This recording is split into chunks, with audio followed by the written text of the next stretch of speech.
You pull into your driveway, the engine is off, the house is completely quiet, and for like 20 minutes you just sit there. Right. You're just frozen. Exactly. You are staring straight ahead at the steering wheel, completely unable to summon the physical or emotional energy to just open the car door and walk inside. It's so hard to start the second half of your day. It really is. And we have all been there. It is this incredibly specific, almost universal experience that we rarely ever talk about out loud. Oh, absolutely. It's a very hidden moment. Yeah, you aren't listening to music anymore. You aren't checking your phone. You are just suspended in this heavy, lingering silence. Well, it's essentially a biological freeze response. I mean, Yeah. it is the ultimate liminal space. Liminal space, like you're just caught in between. Exactly. You are caught in the transition between two completely different versions of yourself. You are no longer at work, but you haven't fully arrived at home in any meaningful psychological sense either. Wow, that makes so much sense. Right. And in that frozen space, the adrenaline of the workday finally begins to drop, and you are suddenly confronted with exactly how empty your internal battery actually is. And normally, what do? We rush past it. We aggressively shame ourselves out of that space. We really do. We just push through. Right. We force the car door open, we slap on a smile, and we get back to the relentless business of living. But today, we are going to do something different. A much-needed pause. Exactly. So, welcome to the deep dive. The lights are low, the pace is slow, and our goal today is just to breathe and reflect. We are looking at a raw, beautifully honest reflection from the Daily Calm Storytime channel. It's such a fantastic piece of source material. It really is. It explains exactly why your brain forces you into that frozen state. So if you've had a week where you felt constantly behind or just overwhelmingly tired, this deep dive is a safe space just for you. It's just for you, exactly. Okay, let's unpack this.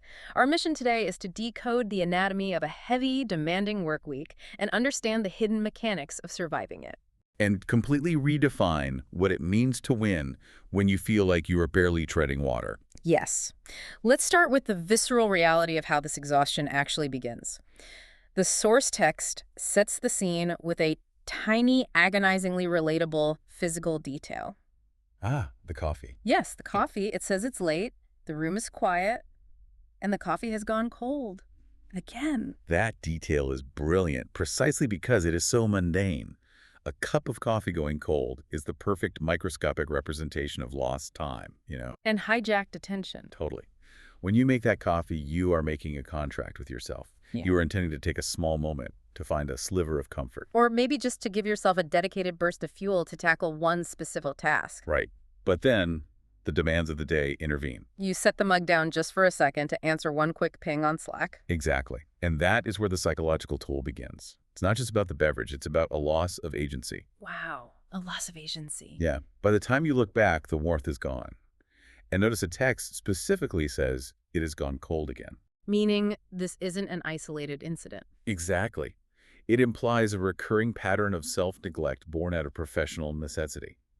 The day has systematically stolen those small, warm moments away, one by one. It's so sad when you phrase it like that. It is. It speaks to a phenomenon psychologists call context collapse, where our boundaries completely disintegrate. Context collapse. That Yep. makes so much sense because the text describes the day not as a single spectacular disaster, but as a compounding avalanche. Compounding effect is what gets you. Yeah, they talk about deadlines stacked on deadlines. They mention those emails that start out as a quick thing, but somehow mutate into hour-long, soul-crushing problems. We all know those emails. Right. And of course, meetings that easily could have been messages. It's this relentless compounding effect. But wait, let me play devil's advocate here for a second. of course. We all know work is work. It's supposed to be demanding. Why does this specific compounding effect completely destroy us? It's a fair question. Like, why can't we just answer the emails, go to the meetings, and then be done with it? Because of the cognitive cost of task switching. Every single time you pivot from deep work to answer a quick message and then pivot to a meeting, your brain has to reorient itself. It has to shift gears completely. Right. Right. And neurologically, this burns an immense amount of glucose.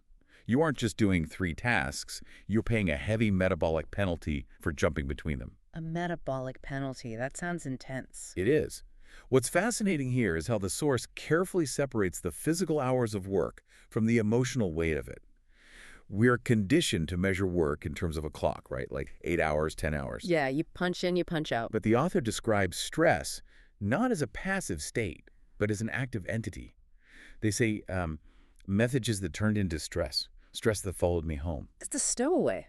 Precisely. It attaches itself to your commute, it walks through your front door, and it sits down at your kitchen table. Uninvited. Totally uninvited. This is what we call allostatic load in physiology. It's the cumulative wear and tear on your body from chronic stress. So even if you're technically done working, You have technically left the building. Your timesheet says you are done, but your sympathetic nervous system is still active. Your fight or flight response is still treating that unresolved email like a predator in the bushes. oh, wow. A predator in the bushes. Yeah, the emotional weight of the building is still sitting on your shoulders. Which perfectly explains this absolutely heartbreaking moment in the text that happens on a Thursday.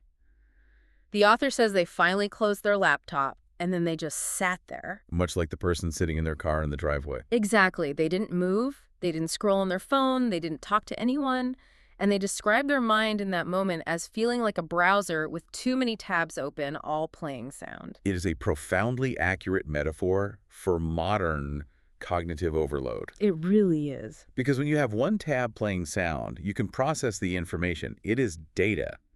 But when you have 20 tabs all playing different audio simultaneously, it ceases to be information. It just becomes noise. A paralyzing wall of noise. The email from your boss is playing at the exact same volume as your guilt about not spending enough time with your kids. Oh, man. That hits close to home. And that is playing at the same volume as the anxiety about the groceries you forgot to buy. You lose the ability to hierarchize urgency. You know, that makes me think of an old laptop I used to have back in college. You'd open one too many heavy video editing programs, or leave it running for 3 days straight without a restart. I know exactly what you're talking about. And suddenly the internal cooling fan would just kick into overdrive. It sounded like a tiny jet engine spinning up right there on the desk. Trying so hard to cool down. Exactly. And here's the critical part. When the fan is screaming that loudly, the computer isn't actually processing anything useful. The screen is essentially frozen. Right. It's stuck. The cursor won't move. It isn't saving your document. It isn't rendering the video. It certainly isn't moving you forward. It is dedicating 100% of its available electrical energy just to desperately trying not to overheat and catch fire. That is exactly what is happening in the human brain during that Thursday moment. Right. The author is sitting there, staring at the closed lid of the laptop, physically completely still.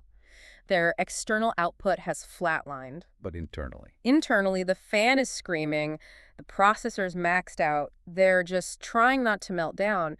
But my question is, if the laptop is closed, why can't they just shut the internal fan off? It's not that simple, unfortunately. Why doesn't the brain say, okay, the visual stimulus of the screen is gone, time to downregulate? Because the brain's threat detection system doesn't differentiate between a physical threat and a social or professional threat. Wait, really? Really, if we connect this to the bigger picture, you are asking your brain to manually override millions of years of evolution. Wow. The amygdala, the part of the brain that processes fear and stress, is still highly activated. It is sending distress signals because those tabs, the unresolved tasks, represent potential social failure. Like losing your job or something. Yes, loss of income or loss of status. Yeah. And to the primitive brain, loss of status equals death. So it literally feels life-threatening to the brain. Yes. So the physical stillness you describe isn't a sign of peace. It is a sign of system failure. It is the paralysis of an organism that has been pushed past its operational capacity. And because it's pushed past its capacity, the line between the workday and personal time completely dissolves. It's gone. The source explicitly points out that even when you are technically off the clock, your brain is firmly clocked in. They say their brain never actually clocked out the entire week. It's exhausting just thinking about it. It is. So you are sitting on your couch, seemingly doing nothing, maybe staring blankly into the open refrigerator, hoping a solution to your existential dread magically appears next to the leftover takeout. The ball down the refrigerator stare. Right. But your brain is running a marathon of worry. That invisible effort is incredibly taxing. You are burning cognitive calories without any visible output to show for it. Exactly. And because you are running that exhausting mental marathon behind the scenes, you have absolutely zero defenses left when the darker thoughts start creeping in. You're completely vulnerable. The author describes sitting there in the quiet on that Thursday, and suddenly the doubt just kicks the door down. The voice starts asking, is this worth it? Am I doing enough? Am I falling behind everyone else? Yes. Which leads me to something I really want to challenge here. Why is it that our deepest, most insidious doubts always seem to attack us when we have the absolute least amount of energy to fight them off? It's a great observation. Like, why doesn't this existential doubt ever attack me on a Tuesday morning at 10 a.m. after a good night's sleep and a fresh cup of coffee? It's a matter of psychological resource depletion.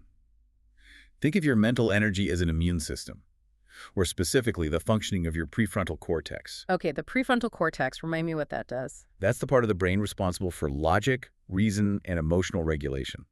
On a Tuesday morning when you are rested, that psychological immune system is robust. So it's strong and ready to go. Exactly. If a doubting thought enters your mind, or if you see a colleague get a massive promotion, your prefrontal cortex can instantly contextualize it.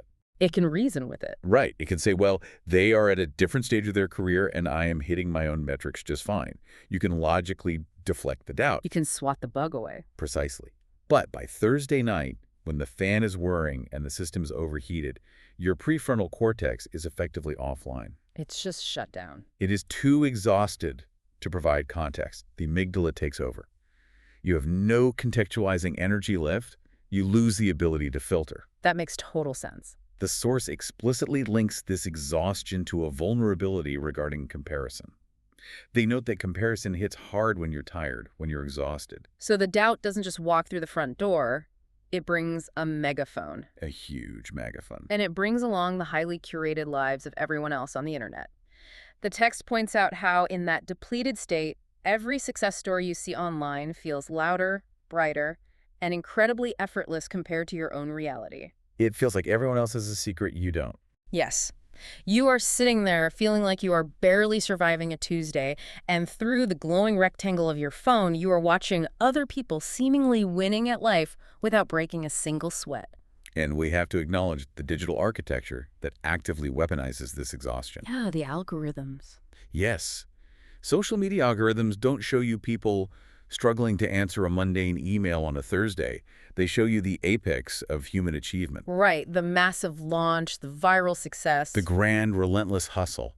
Our society glorifies the big, loud moments, but it completely ignores the heavy, uncelebrated, quiet consistency that is required to simply wake up tired and try again. Yes. The emotional weight of waking up tired and still choosing to try, that line from the text is staggering. It's very powerful. Because when you are in that exhausted state, looking at those bright, loud success stories, your own effort suddenly feels completely invisible. It feels like it doesn't even count. Exactly. You feel like you are pushing a massive boulder up a steep hill in the pitch dark and nobody even knows you're out there.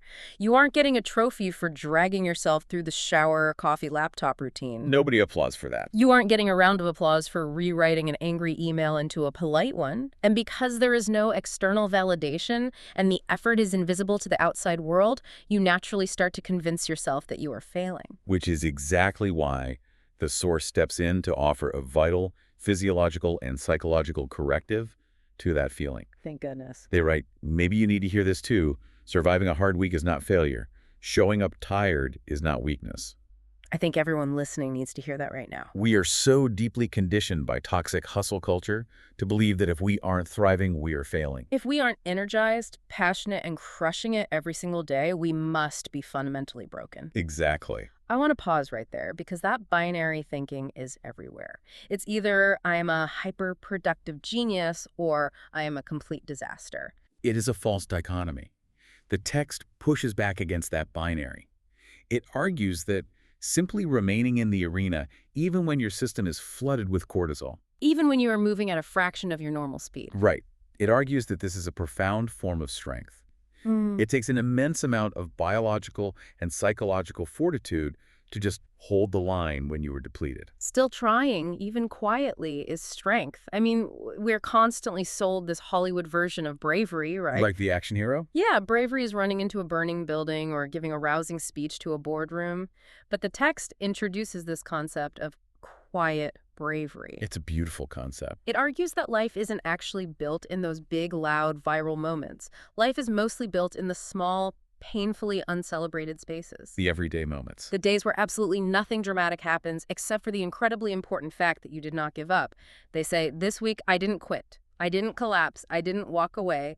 I kept going, and that counts. And since the effort feels invisible, and those big celebrated moments are absent, the text have to address what actually keeps a person moving forward in the dark. Right. How do you actually do it? This leads to a brilliant and sharp contrast between two concepts that the self-help industry constantly conflates: motivation and discipline. Okay, here's where it gets really interesting. And frankly, this is where I get a little frustrated with the typical advice out there. Oh, I know what you mean. You look at corporate culture or hustle bro podcasts, and they are constantly selling motivation as the ultimate cure-all. Having a hard week, you just need more motivation. To try harder. Right. Listen to a hype track, read a quote by a billionaire, watch a video of a guy yelling at you to wake up at 4 a.m. It's exhausting just listening to that advice. It is. But the source argues that motivation is basically useless when you are actually in the trenches of exhaustion. They describe motivation as loud and exciting, but discipline is calm. Discipline whispers. It's a huge distinction. Now, I have to challenge this. When my brain is completely fried on a Thursday night, discipline doesn't whisper to me. It goes completely silent. I think a lot of people feel that way. The idea of discipline usually sounds like a drill sergeant yelling at me to do more push-ups. How is someone supposed to tap into discipline when they literally have nothing left in the tank? That is exactly the misconception the author is trying to dismantle. You are viewing discipline through the lens of punishment and brute force. I guess I am, yeah. The text argues that motivation is an emotion, heavily reliant on dopamine. And like all emotions, it is fleeting. It relies on a surplus of energy. What you don't have on a Thursday night. Exactly. You cannot neurologically manufacture loud, exciting, high dopamine motivation when your internal battery is at 1%. The hardware simply will not support the software. So you literally just can't force it. No. When you are drained, motivation is a frequency you can no longer tune into. So if motivation is the hype man, what is discipline in this context? Discipline, as framed here, is not a drill sergeant. It is a gentle, sustaining force. It is the reduction of friction. A reduction of friction, I like that. It whispers, just do the next small thing.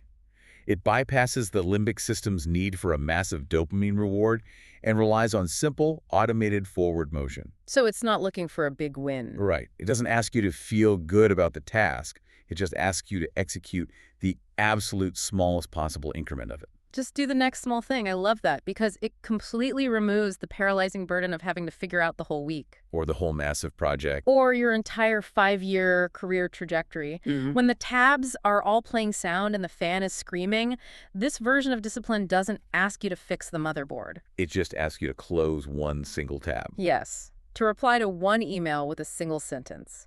To just physically stand up from the chair. It's the act of continuing, quietly. And the author acknowledges a very painful truth about this process. Putting in that quiet, incremental effort without seeing immediate results or getting recognition can hurt deeply. It really can. Especially if you are someone who cares deeply about the quality of your work. They state that caring is not a flaw. Which is so refreshing because right now, detachment is incredibly trendy. Caring too much is seen as uncool. The whole quiet quitting movement. Right. We're told to quiet quit or just mentally check out. And while boundaries are essential, caring about your output shouldn't be framed as a liability. Exactly. In a world that often rewards cynical posturing, caring deeply makes you vulnerable to disappointment. But the author reclaims that vulnerability. They turn it into a positive. They frame it as a sign that you are actually engaged with your life.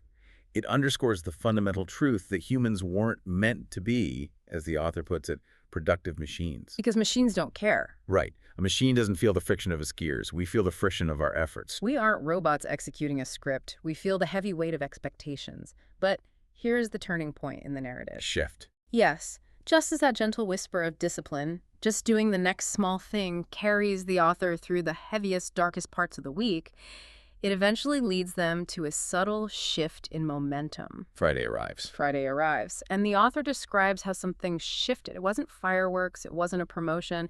Just suddenly, on Friday afternoon, they received a message. A quiet piece of good news. Just a little tap on the shoulder. Saying, hey, the thing you did worked, and your effort didn't go unnoticed. This is the arrival of validation, but notice how specific and muted it is. It doesn't arrive as a marching band. It matches the whisper of their discipline. It's gentle. And the physiological and psychological effect it has is profound, yet incredibly realistic. The author explicitly notes that this happy news didn't erase the exhaustion. Because they're still exhausted. They are profoundly tired. Mm. But what it did do was reframe the exhaustion. That reframing is everything. I relate so strongly to the feeling of a tiny win at the end of a brutal stretch. It's like, imagine you are hiking through a dense, dark forest. I'm picturing it. You've been walking for miles, your feet are completely blistered, your backpack feels like it's filled with lead, and you are starting to panic because you are convinced you are walking in circles. Because every tree looks the same. Exactly. Every single tree looks exactly the same. The exhaustion is overwhelming, not just because of the physical exertion, but because of the psychological dread that the pain is pointless. The feeling of being lost is terrifying. And then, suddenly, you look up and see a tiny, faded trail marker nailed to a tree.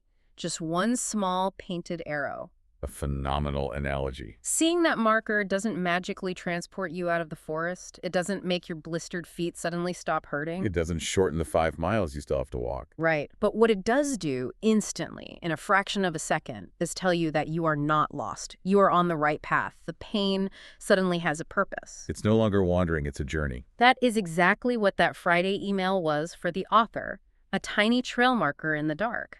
That marker reframes the wandering as progress.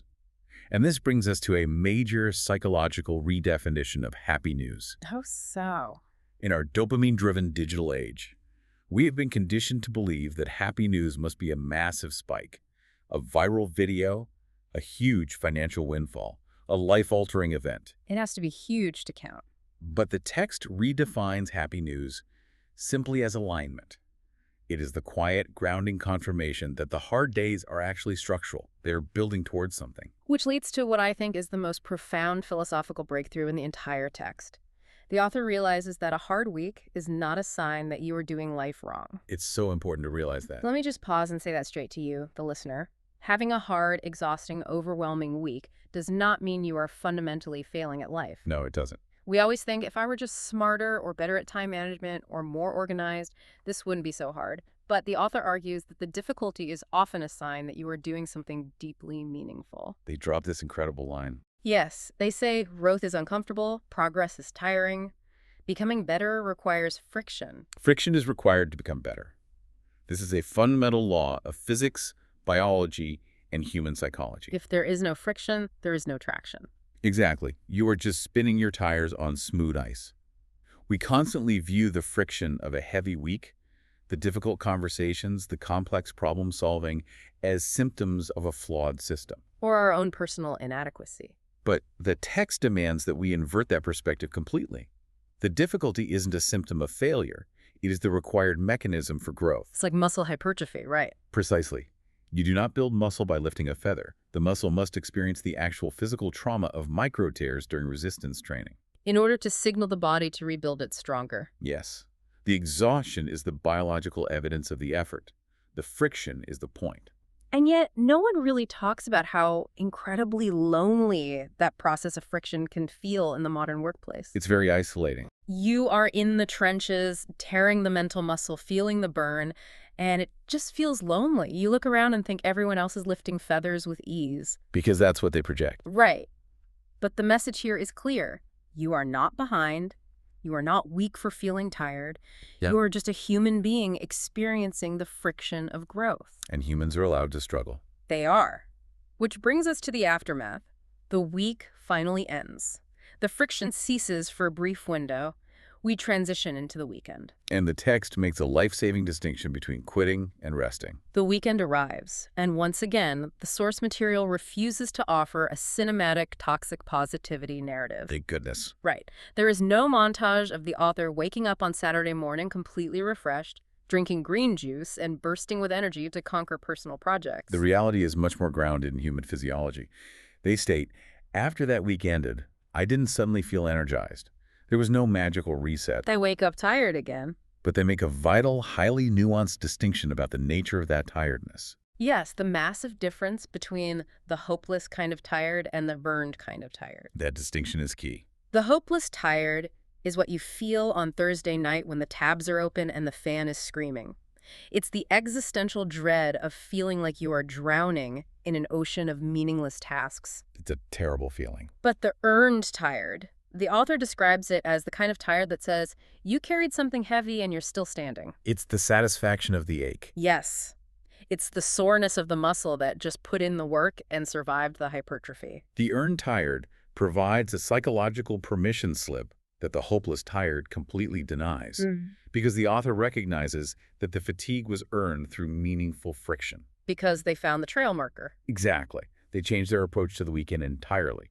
They describe spending the weekend doing very little, and crucially, doing it with zero guilt. Zero guilt. That is the hardest part. It is incredibly difficult due to our cultural conditioning, but the author sets no productivity goals. They abandon the crushing idea of catching up on chores or side hustles. They simply allow their nervous system to physically breathe after being locked in a high cortisol survival mode all week. This is the difference between passive recovery and active recovery. They are actively choosing to downregulate their system. Yes. I want to push back on society a bit here using a specific line from the text. The author reflects on how they got so burnt out in the first place, and they admit, somewhere along the way, doing my best turned into never resting. And I forgot that those two are not the same thing. It's such a common trap. I want to ask you, why do we do this? How did we as a culture get to a point where we conflate doing our best with completely, utterly emptying our tank? It's a deep-seated issue. Why does my brain tell me that if I spend Sunday reading a fiction book instead of organizing the garage, I am somehow a lazy failure? This raises an important question about internalized capitalism. We have been conditioned to equate output with moral value. The author touches on this beautifully. They note that they put this immense pressure on themselves, not because a boss explicitly commanded them to, but because they internalized the societal belief that they had to constantly be faster, better, more successful, more put together. The pressure's coming from inside the house. Exactly. The brain's default mode network becomes hijacked by the expectation of perpetual motion. We demand, in the author's powerful words, output without recovery, growth without grace, progress without patience. Output without recovery, growth without grace, progress without patience. That isn't just a recipe for burnout, that is a recipe for complete systemic collapse. It truly is. Think about a high-performance race car. If you run the engine at redline RPMs constantly for miles and miles without ever pulling into the pit stop to let the engine cool down, The engine will inevitably blow a gasket. it's not a possibility, it's the law of thermodynamics. But for some arrogant reason, we think the human nervous system is exempt from the laws of physics. We think we can just push forever. And then we act shocked when we experience burnout. But as the text reminds us, even the strongest, most resilient people need water breaks. They have to have them. Even the most disciplined, high-functioning minds require periods of complete silence to consolidate memories and repair neural pathways. Huh? The author distills this into a profound philosophy of maintenance. They write, rest is not quitting, it's maintenance, and maintenance keeps you in the game. Maintenance keeps you in the game. I want to frame that on my wall. Rest is maintenance.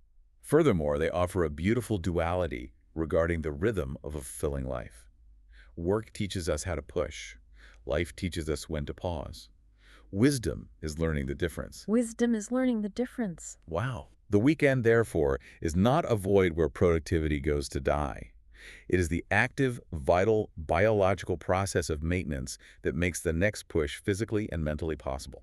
That reframing of rest from a guilty indulgence to essential, non-negotiable maintenance changes everything. It really takes the pressure off. It completely removes the shame from sitting on the couch and staring at the ceiling.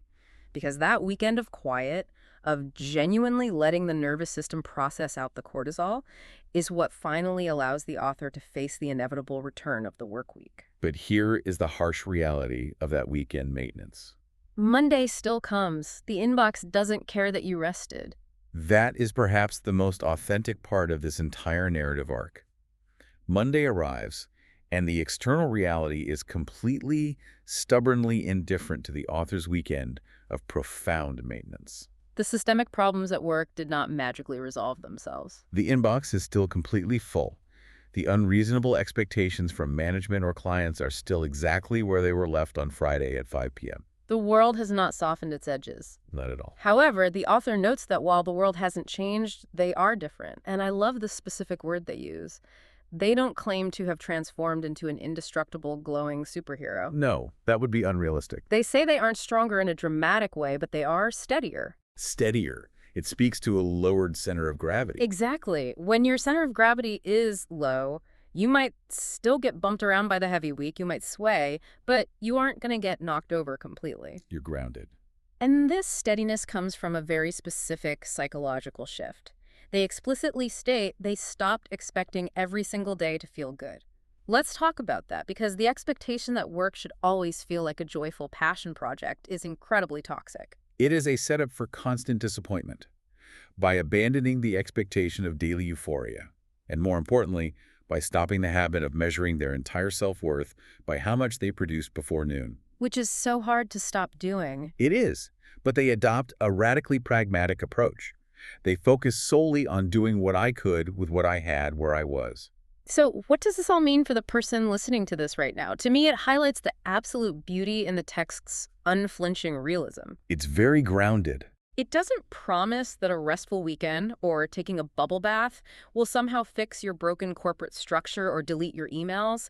The world will still demand entirely too much from you. That's just a fact. But it promises that true, unapologetic rest fixes you, so that you have the internal bandwidth and the steady center of gravity to handle the inbox without losing your mind. Precisely. And by adopting that pragmatic mantra, doing what you can with what you have, where you are the author, unlocks profound energetic savings. Energetic savings, I like that. This aligns with a concept in dialectical behavior therapy called radical acceptance. The author writes, when you stop fighting reality, you save energy, and saved energy is precious. We waste so much energy just being mad that the email exists. Exactly. Think about the immense cognitive drain of resistance, being angry that an unreasonable request arrived, being frustrated that a problem is harder than it should be, wishing it was Friday instead of Monday. It just drains you. That resistance burns glucose. It burns emotional bandwidth. By accepting the heavy load without resisting its near existence, saying, okay, this inbox is a disaster, but it is reality, the author finds a form of peace. They stop fighting the reality of the mountain and simply begin taking the first step up. Yes. The whisper of discipline returns, but this time without the friction of resentment. And as they move through the new week with this steadiness, they realize they have developed this quiet, deeply rooted confidence. It's a confidence that is only born out of surviving hard seasons. You can't fake it. The author says you don't announce it, you don't post about it, but you carry it, and it changes how you move through the world. You begin to actually trust yourself. Because you have proof. Right, because when you survive a week that actively tried to break your spirit and you look around on Monday and realize you are still standing, you gain the undeniable, hard-won knowledge that you do not break easily. You know your own strength. You know that things will get insanely heavy again, because that is the nature of life. But you know you've been in the dark forest before, you know what the trail markers look like, and you know you can survive the discomfort. That internal knowledge is an incredible psychological anchor. And it has a fascinating secondary effect. What's that? Because the author is no longer expending all their cognitive energy fighting reality or drowning in the hopeless exhaustion of an overheated system, they actually regain the bandwidth to perceive positive stimuli. They start noticing the small, good things again. Yes. But they make sure to clarify this isn't some forced gratitude exercise. Right. It isn't toxic positivity where you force yourself to smile at a spreadsheet. Correct. It happens naturally. Because the internal noise, the 20 tabs playing sound, is finally quieted down to a hum, the brain's reticular activating system can actually perceive subtle signals of well-being that were previously drowned out. Signals like what? A calm morning commute. A genuinely kind message from a coworker. A complex task finished 30 minutes earlier than expected.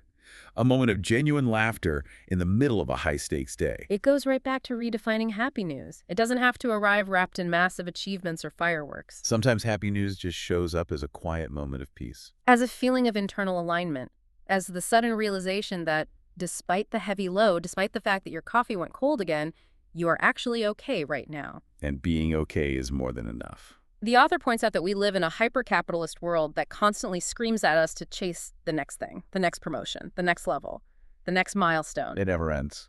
But they offer this incredibly subversive, countercultural idea. Sometimes the most radical thing you can do is appreciate the level you're on. That is a staggering statement. Appreciate the level you're on. It demands that we afford profound respect to our current, messy, exhausted selves. The author writes that this version of you, The tired one, the learning one, the one who is still just trying to figure it out, deserves immense respect. Why? Because you didn't give up when the friction got painful. Exactly. You Mhm. didn't numb yourself into total distraction. You stayed present, you felt the heavy weight of the reality, and you kept putting one foot in front of the other anyway. The text forcefully, unequivocally concludes that this is not weakness. This is the very definition of resilience. It absolutely is. So as we bring this deep dive to a close, I want to step back and talk directly to you, the listener. We started this hour in the driveway, staring at the steering wheel. Coming full circle. And the source material ends with a direct address that I want to echo to you right now.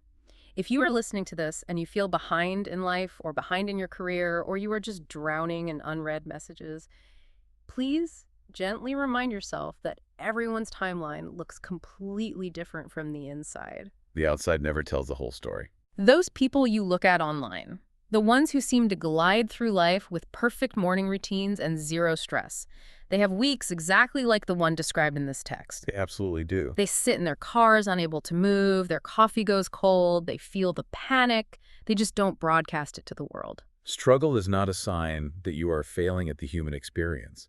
It is a sign that you are actively participating in the immense complexities of it. And participation, with all its inherent friction and exhaustion, is the only mechanism by which true growth ever occurs. It's the only way. You made it through. If you are hearing my voice right now, you survived your heavy week. And that fact alone is something to be incredibly proud of. It really is a massive victory. Your survival of this chapter, with all its chaotic, noisy mental tabs and cold coffee and visible effort, is a huge win. The author notes that one day this week will just be a memory, a reference point. Just a reference point. Someday, maybe a year from now, maybe 5 years from now, you will look back on this exact rough patch with distance and perspective and maybe even a deep sense of gratitude. Because it taught you something. Because this week taught you where your boundaries need to be. It taught you patience. Or simply, it taught you that your capacity to withstand pressure is so much greater than you ever gave yourself credit for. Human psychology is remarkable in its ability to connect the dots in retrospect. What feels like raw, pointless exhaustion today is actively being transformed into the valuable, stabilizing experience of tomorrow. It transforms immense pressure into deep, grounded purpose. You don't need to have the entire 5-year plan figured out right now. Yeah. When the system is overloaded, you just need to take care of yourself enough to keep the engine running, to simply do the next small thing. Exactly. So I want to leave you with the final provocative thought to mull over as you finally open that car door or as you go about the rest of your evening. I love this part. We just discussed how our future selves will inevitably look back at this exact moment of exhaustion with pride and gratitude for our resilience. We know this is true. We've all looked back at hard times in our past and felt proud that we survived them. We have. So, if we know for a fact that our future self will be proud of us for surviving this week, what would happen if we started looking at ourselves through the eyes of that future self right now, today? What a beautiful idea. Can we somehow hack the timeline and borrow their pride today while we're still deep in the middle of the mess? Can we look at our tired, overwhelmed, messy selves right now and say, I am profoundly proud of you for holding on, instead of waiting 5 long years to finally feel good about it? That is an incredibly powerful paradigm shift. It is the practice of temporal distancing, borrowing the grace and perspective of the future to survive the friction of the present. Think about it next time you're sitting in the car or staring at a closed laptop, listening to the internal fan scream. Take that pride now. Thank you so much for sitting with us in this quiet, reflective space today for this deep dive. Let yourself finally exhale. Take a deep breath, drink a huge glass of water, and rest this weekend with absolutely zero guilt. It is essential maintenance. It is. And when you are ready, just keep going. You are doing so much better than you think.